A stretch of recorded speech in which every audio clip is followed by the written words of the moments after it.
छतरी ले लो छतरी, बारिश के लिए छतरी, छतरी ले लो। भूरा कौवा बांस की लकड़ियों से अलग अलग प्रकार की चीजें बनाकर उन्हें जंगल में बेचता है। उसी से उसकी रोजी रोटी चलती है। जंगल में अभी बारिश का मौसम चल रहा है। उसी मौके पर भूरा बांस की लकड़ियों से छतरियाँ बनाकर उन्हें जंगल में बेच रहा है।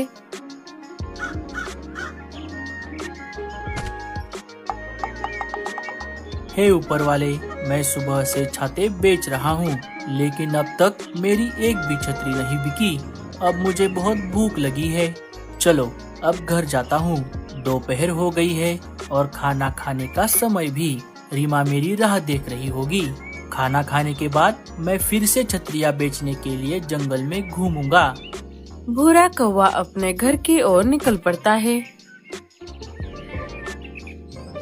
थोड़ी देर उड़ने के बाद वो अपने घर आ जाता है।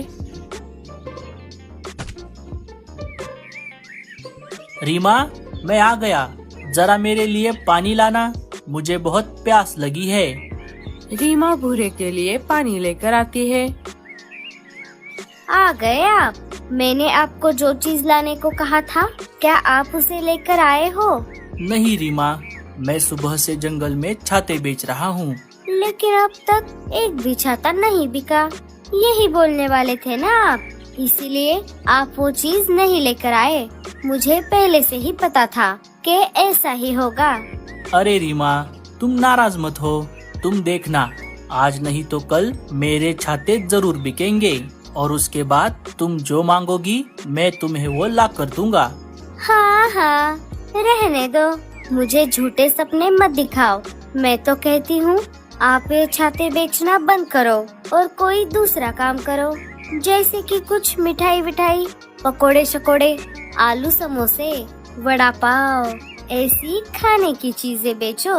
उससे हम माला माल हो जाएंगे। मेरा भाई कालिया भी ऐसे ही चटपटी खाने की चीजें बेचकर माला माल हो गया है। अरे रीमा, मुझे रसोई का काम नहीं आता। मैं तो सिर्फ बांस की लकड़ियों से चीजें बनाना जानता हूँ। चलो अब हम खाना खा लेते हैं। मुझे बहुत भूख लगी है।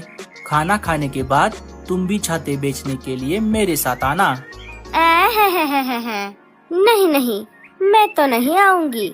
मेरे मायके में मैं रानी बनकर रहती थी। मेरे मम्मी पापा ने बचपन से मुझे बहुत लाड़ प्यार में पाला है। मुझे किसी भी चीज की कोई कमी नहीं थी। लेकिन यहाँ आकर मेरी हालत एक नौकरानी की तरह हो गई है।